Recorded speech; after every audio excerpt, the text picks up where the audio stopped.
Hi everyone, this is Christy Tania from GLACE. Welcome to our first video with Thermomix on the making of many different recipes that we're going to do in the future. What are we going to make today is part of my recipe for the 20th anniversary of Thermomix. Part of this recipe is called the showstopper. This dish you have the braisier sponge, the macaron, and the choux pastry itself. So for today we're going to make the macaron. Alright, so I'm using TM6. I have been using Thermomix for almost a decade. Basically, I've had all of the model it has, TM31, TM5, and TM6. I was joking to Grace one day. I told her that having a Thermomix is like having your mini apprentice. It's actually consistent. It really gives me a precision to the time, speed, and temperature. It really makes all the results consistent. And as the technology evolved, I was really excited when they introduced me to cookie dough. It brought the game to another kind of level. So what do I like about the TM6 and how it's connected to cookie dough is that you can access a lot of recipes at your fingertips. You just have to click search. So I'm gonna search my name. There you go. Christy Tania's macaron with strawberry cream cheese ganache. I'm just gonna click that on and start cooking. And over here, they will really guide you to step by step. Without further ado, let's start it. So, okay, the recipe in the book itself have a lot of tips and tricks that you can do to maximize, to optimize your result, to make sure that you always get the perfect macaron. But the purpose of this video, because as a professional, we tend to have a certain additional tricks and tips up our sleeves. And this is something that cannot be conveyed just through the text. So here it is. So first of all, when you are making macaron, mix your almond meal and your icing sugar together. In France, we call it TPT, which is tong per tong. In Australia, we're quite lucky when we said almond meal, it's basically blanched almond flour.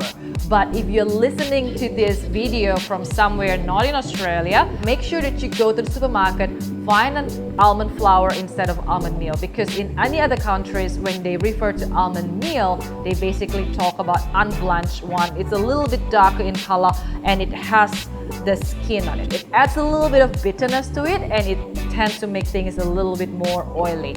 So when we want to make macaron, some people would say like, oh, why my macaron is a little bit lumpy at the top or it doesn't have as shiny finish?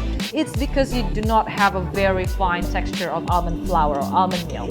So here, this is where Thermomix is really useful. So every time I want to make my macaron, I just give it a little bit of a mix. Over here you can see there's still a little bit of lump, and I'm just going to put it in case that where you come from, your flour, your almond meal flour is a little bit coarser. This will help you to make it finer. The finer your almond meal or your almond flour, the shinier your macaron is going to be. In the book, you can say that you blitz it for around 10 seconds for speed 6. If you want to do speed 7 or 8 or 9 or 10, it's fine, but you have to reduce your timing for that. Okay? The reason being is because almond itself is fat. So if you keep doing this, you're basically heating up the nut and it's going to release oil, and in doing so your mixture will be wet. And that's also why we mix it with icing sugar, because icing sugar absorbs moisture and that will just make it stay dry. Yep, don't forget your measurement cup, because if you forget to put it on top, you're just going to explode everywhere. Then you will have a very sweet face covered in powdered sugar. All right, so 10 seconds for speed 6.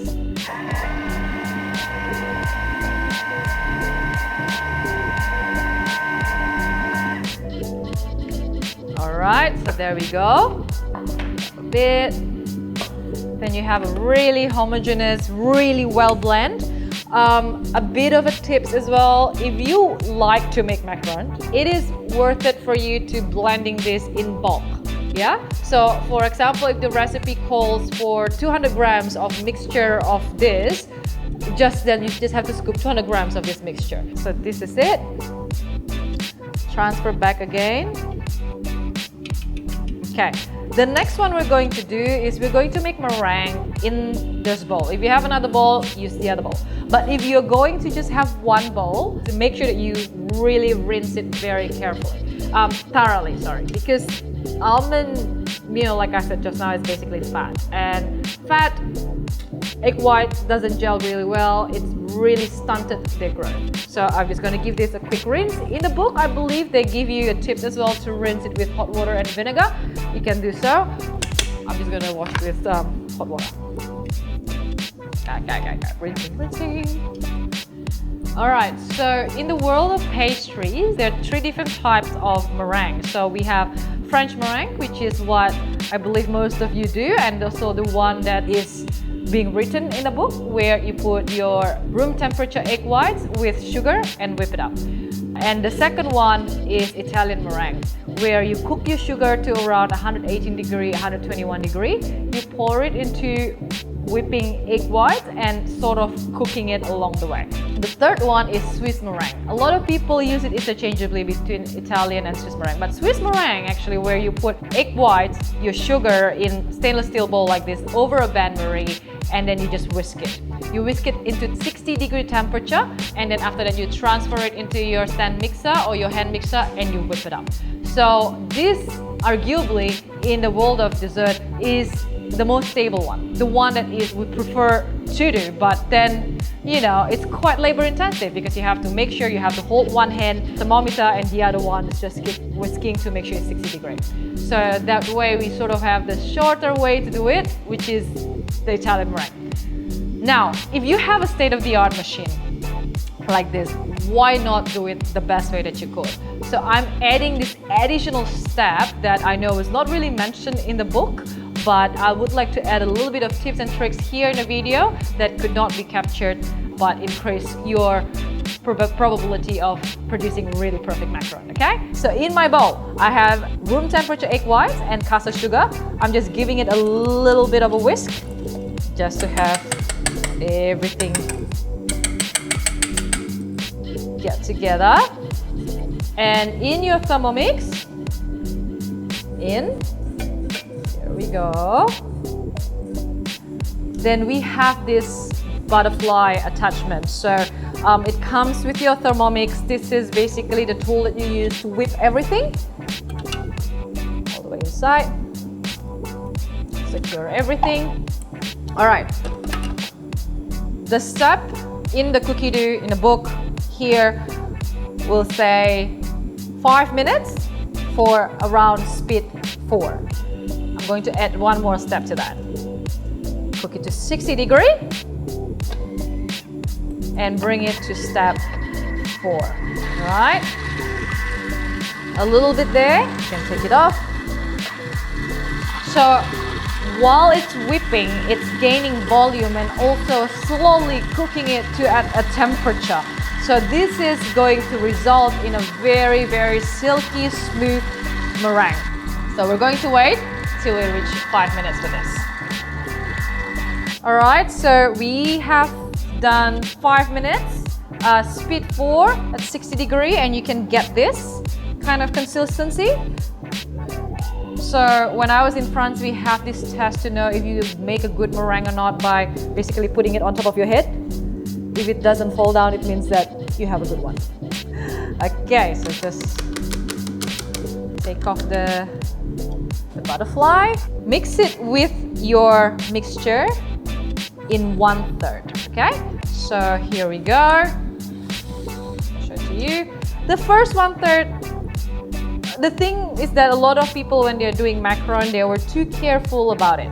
They're too careful about it that when yours is a little bit lumpy at the top, I can tell you that you underwork it, you know, like there is such thing as underworking a macaron. So you just need to like get in there and make sure that you mix everything together. Also, another good tips that you can have for when you're making macaron, make sure that you have a rounded base bowl. So not, you know, like sometimes the bowl has a little bit of a squarish base like that. It really restricts your motion. So we have this motion in France when we fold like this. It's called macaronner. So even the motion we have a name. This is really helpful when you have a more rounded mixing bowl. So do invest in something, it's not even that expensive, of a bowl that is a little bit more, that is wider than it is taller. Another one third.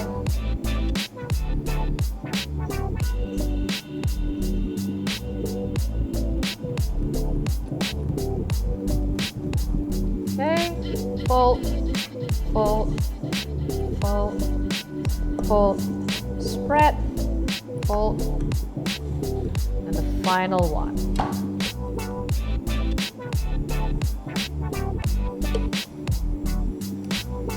Sometimes when I have a little bit stuck at the base like that, I will just give it a little bit of quick whirl.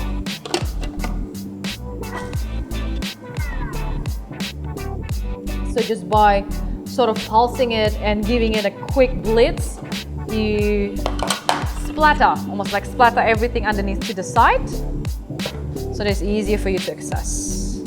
You can speak to your consultant, you know, like I still talk to my consultant to ask her a little bit of tips and tricks, even for myself. You'll be surprised. Every time I do talk to them, I'm like, oh, we can do that? This Thermomix does quite a bit of a wonder. Always surprise me each time. All right, so you can see here, again, fold, spread, fold, spread. So sometimes people stop here, and as you can see, they're still a little bit lumpy over there, which means that some more shine and a little bit more lumpy in the middle. It basically means you still underworked, you haven't mixed it enough. So don't worry, keep on going. I'll show you what we're looking for. We're basically looking for that kind of ribbon consistency. Yep. That when you do this, it just drops. See you go? That's the ribbon consistency where it continuously falls off without any break. I'm going to show it to you again. There you go. Yep. That's when you know that we are ready. Okay, next stop, the piping. Okay, so this is the part where a lot of people struggle, you know, like my mom jokingly telling me that having Thermomix is like cheating because anybody can make macaron.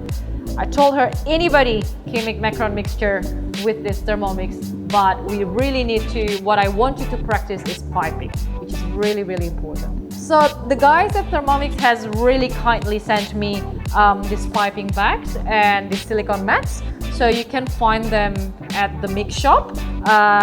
It's amazing. You can find a lot of things over there. I really like this silicone mat. You know, as a professional pastry chef, this is one of the things that I really, really cherish.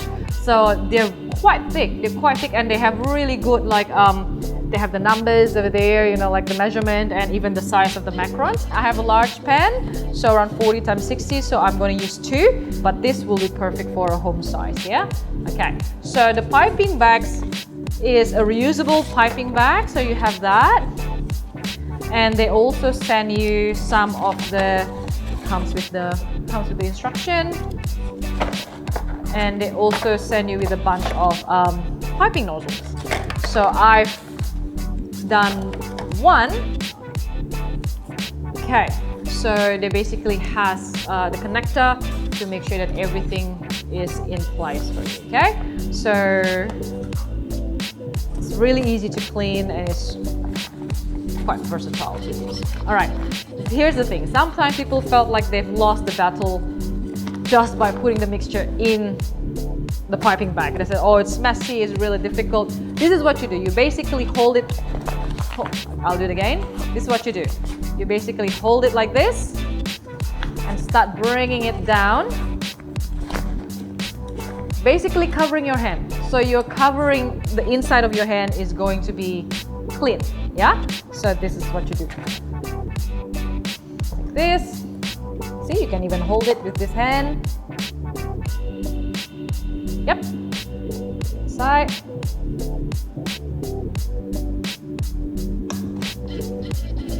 Give it a bit of a shake. Yep. Again.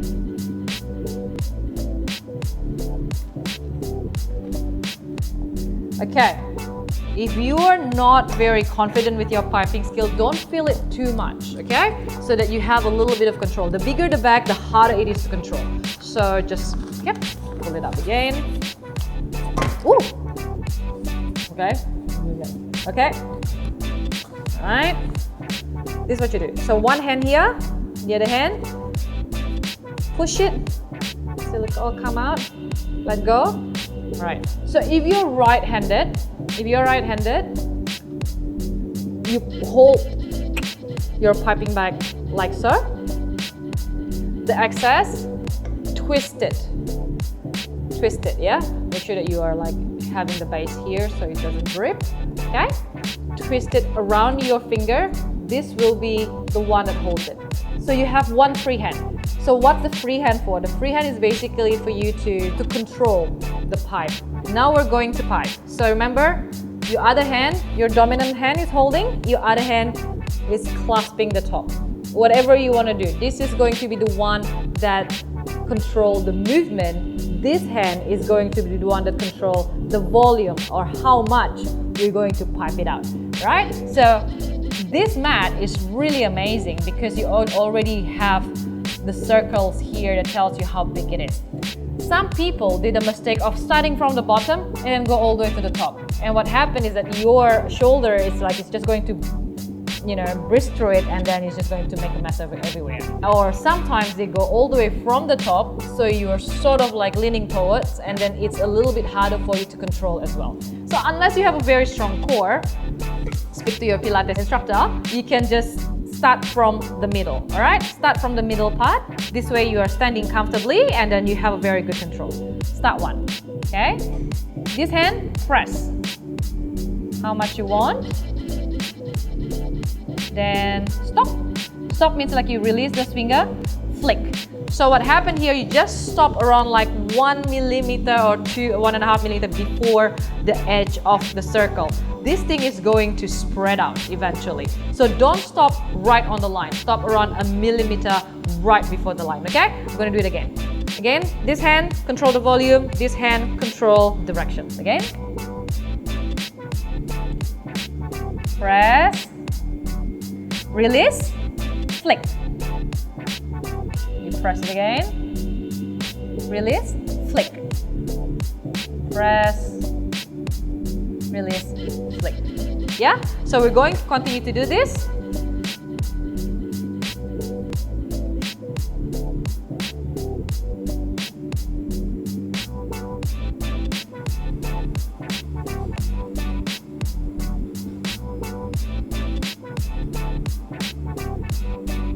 Alright, so just now I said about starting it from the middle all the way to the bottom. So, okay, now we want to feel the top part.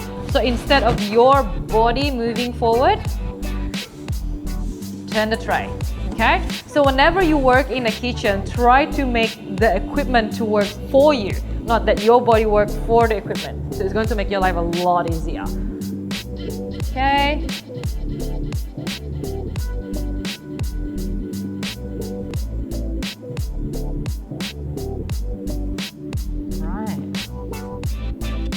When everything is done, you can see that, you know, this is the first one that we pipe. You can see that they start to spread already, and the one that we pipe second is still on the process of spreading, yeah? What we're going to do is that we're going to rest them for around 30 minutes, 30 to 45 minutes, just to give them a little bit of a crust to sort of hold their shape when you're putting them into the oven. The resting makes them, if you don't, what happens is just that, you know, sometimes when you bake your macaroni and you can see that they're going up slanted to the left or to the right, it's just because of they're not holding their shape enough. They're still a bit too liquidish for them to do. It is also a very important step if you tend to overwork your macaron. So let's say that it's a little bit too runny. It's like, oh, how do I rectify this? Rest it a little bit longer and pray to the God of macaron. It will normally help you to make it happen. So before I put it in, I'm just going to show you a little bit of other variations that I can do with this guy. All right, so this is, you can stop at this. This is plain.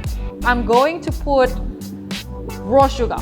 So this is raw sugar. Can you use custard sugar or brown sugar? I would say no, because brown sugar has humidity in it that's just going to ruin your recipe, and caster sugar tends to melt easier. So raw sugar is what you need. So you can just sprinkle it on it like this. What else that you can sprinkle on top? What you can do is, like, if you have a dried vanilla powder, you can do that. Cocoa powder works as well. Coffee powder works as well. So nuts also work. If you have some crushed nuts that you can put at the top, even crushed cookies. You know, if you have Oreos or something, you can do it to just giving it a little bit of a color. But what I like to do, sometimes I want to color my macaron, but I don't want to put too much food coloring. What should I do? So I will take that a little bit of that raw sugar and put powder coloring, and just give it a bit of a shake. So that's going to give you the color. For this instance, because I want to be a bit extra, so I put my gold powder in it, yeah? So I have like extra macaron. So this is gold powder. You can see I'm just going to put it like next to each other.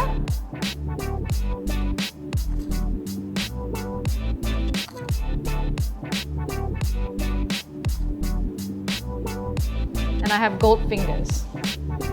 James Bond, can I be your Bond girl? All right, there's another thing that you can do.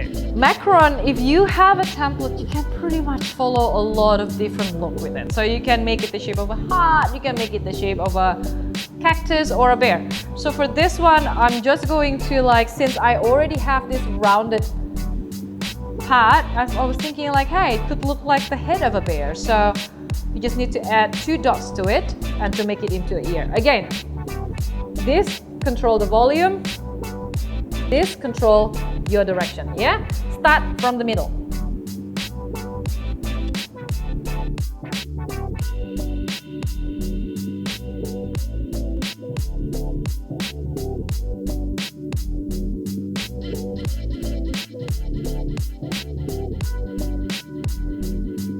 So this is the ear, so don't worry if you have a little bit of pointy ends at the end of each ear, because as you can see, the first one that we did start to sort of subsided, it's going to round it itself off. It'll basically just give your macaron a cleaner look. Just be patient about it.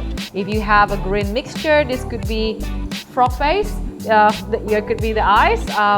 Really, the sky is really the limit for this, yeah? So just rest it for 30 minutes, 30 to 60 minutes, and after that you can bake it in the oven at 130, 135 degrees. But that's my oven. My oven tends to be a little bit hotter than usual. Most oven, like the domestic oven, you can have a go at up to 150 degrees. Sometimes when I cook at home, I would see that one side tends a bit browner than the other. That's when I take it out and rotate my tray. All right, so let's give this a rest. All right, so we have 60 degree, 5 minutes, speed 4. We got this really, really glossy meringue. So how you know if the meringue is there or not? In France, we said, like, you put it on top of your head. If it doesn't fall off, like this, you have a good meringue, okay? Just take off the butterfly. And when you want to add color to your macaron, this is when you're doing it. I would always advise you to get a powder food coloring. Don't use paste, don't use liquid, because you're basically adding moisture to your mixture. Also, when you have powder food coloring, you might say, oh, it's quite expensive, you know, but it's actually a good investment because you don't need a lot. And they have a very long use by date. So, like, for example, for this one, I want to make it a pink color. Literally, all you gotta do is just like something of yay much. Yep. And then you're going to incorporate the egg whites in a third. First third. Okay. All right. What happened is, another tips is that to find a bowl that is curved, that is completely round at the base instead of like the square bowl. It really helps your movement. So the first one, just get in there. Okay. First, just get in there, mix everything, fold, fold. Not to worry, you gotta show the macaron mix who's the boss. The other third. Not too crazy, but like I said, it's gently fold, but you still have to show them who's the boss. All right, mix again, fold.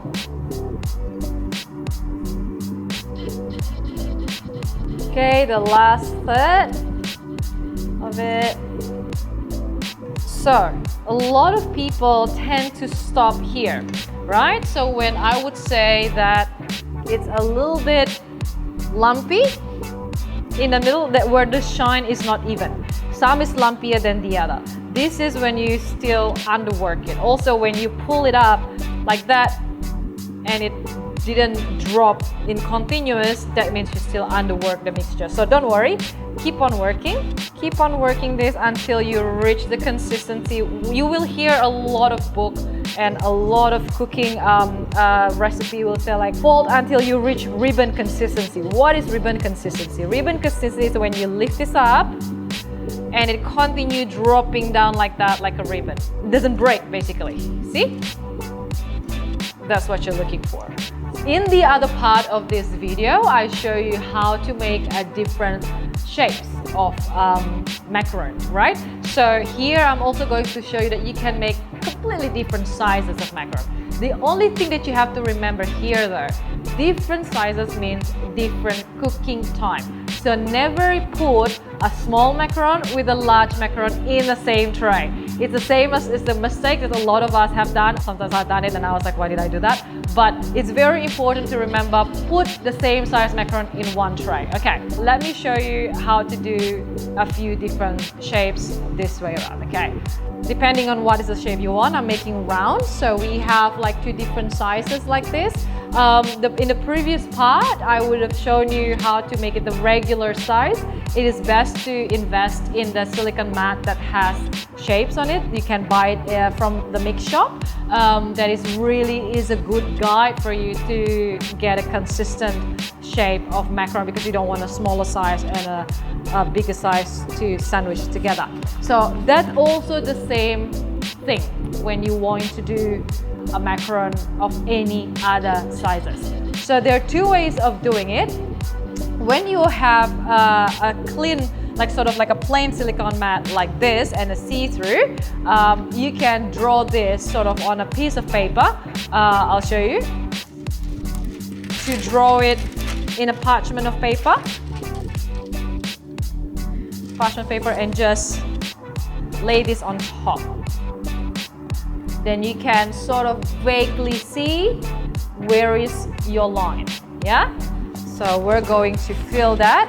And just the same like the previous parts of the macaron that I elaborated, you stop around 1 millimeter before the line. Not on the line, but before the line.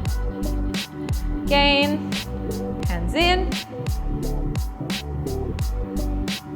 Mixture.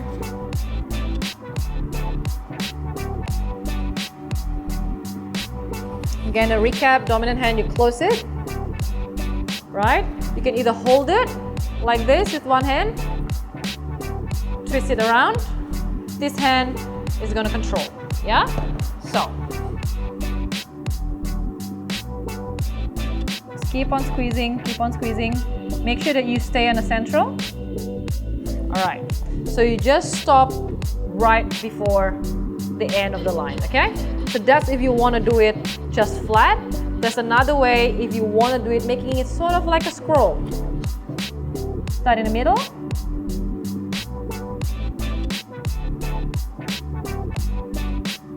And just spiral out like that. So if you want to do it like this, make sure that you are not too close to the mat. You sort of want to let the mixture drops by itself, okay? So that can be one as well. And they're going to spread evenly. If you do not have a see-through mat, you can't really draw on your mat for whatever reason. You put it there. Same principle. The thing here is to stop before the line.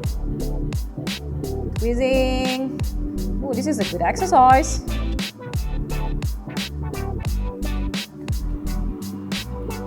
There you go. And just let it spread by itself.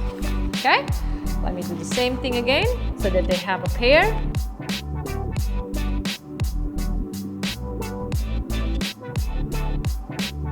And the ring. Okay, so before it touches the ring, just take it off. Right, this guy is going to spread to become the same size as the one at the bottom. Okay, so that's the medium size. The same also goes with the big one. I've drawn a circle here using the large rings. This is something that you can easily wipe off later on. When you do this, make sure you have a steady hand and just let the mixture naturally fall on its place. And you can also do the same with this and use the same principle of just stopping right before the end of the, just right before you're touching the edge of the rings, yeah? So we just do like a little bit before the end, just quickly lift it up. So there you go. The same like the other ones as well, you gotta rest it. So like around 30 to 45 minutes would be sufficient for you. Let me try. We've just baked all the different sizes, as you can see over here, that we have from the extra large, medium, regular, and the itty bitty size. And there's a different usage for it. For this video, I'm making what we call Isfahan in France. It's basically a combination of raspberry, rose water, and lychee. It's a very, very delicate one. So in my piping bag here, I have a rose water, white chocolate, vanilla ganache. When you want to fill your macaron, try to fill with something that has quite a little bit of fat, like ganache. If you're putting cream in it, in which there's quite a high level of water, it's just going to sip into your shell and make it break away really, really easy. So what I'm filling here, you can find the recipe as well in the book. I have the lemon strawberry ganache. So what I did, I basically just replaced them and then put the lemon juice and put a little bit of rose water in it.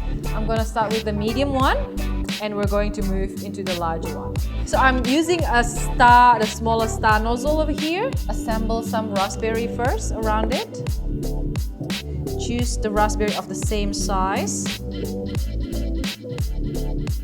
sure you have like a good gap between them like so. Again, control directions, yeah? Coming from inside out, bring it back again.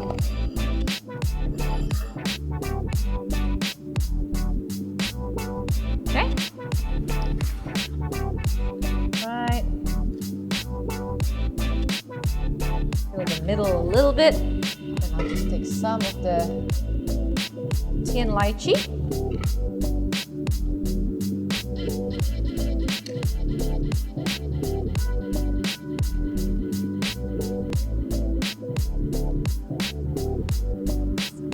Middle.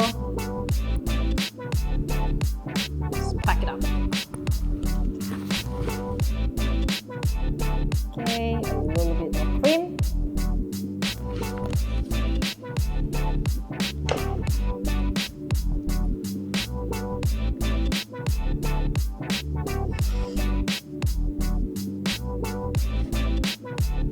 Raspberry here. Rose petal, and you have just this really beautiful kind of dessert that you can, if you bring it out for at the end of your dinner parties, I don't think anybody's gonna complain about that. You know what?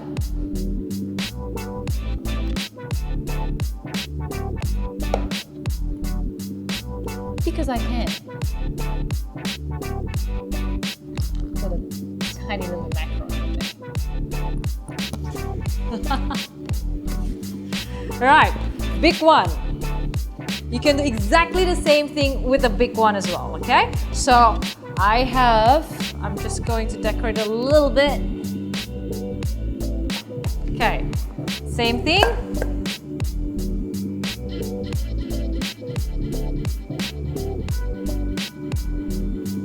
Put your raspberry into formation. Beyonce would be super proud.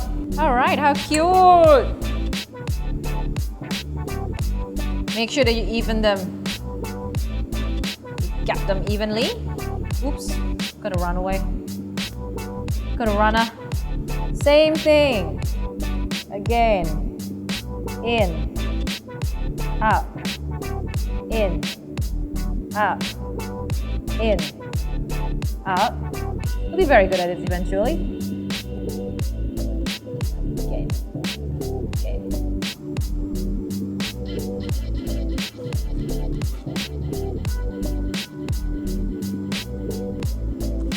All right. Give it a whirl. Okay.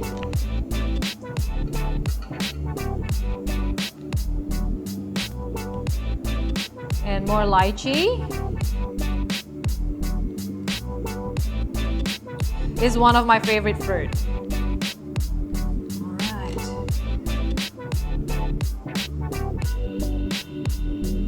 Close it. Keep it close. Here, I just put like the same ring. And just icing sugar.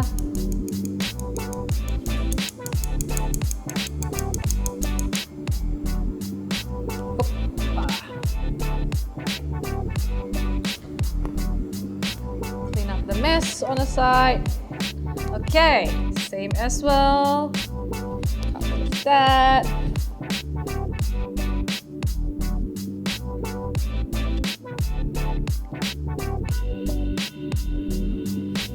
Set over here.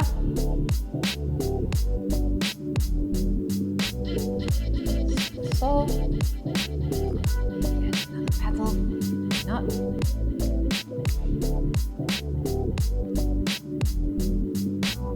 Macaron.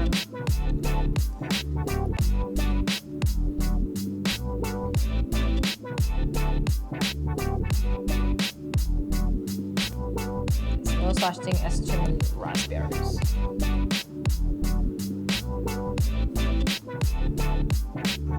Yeah!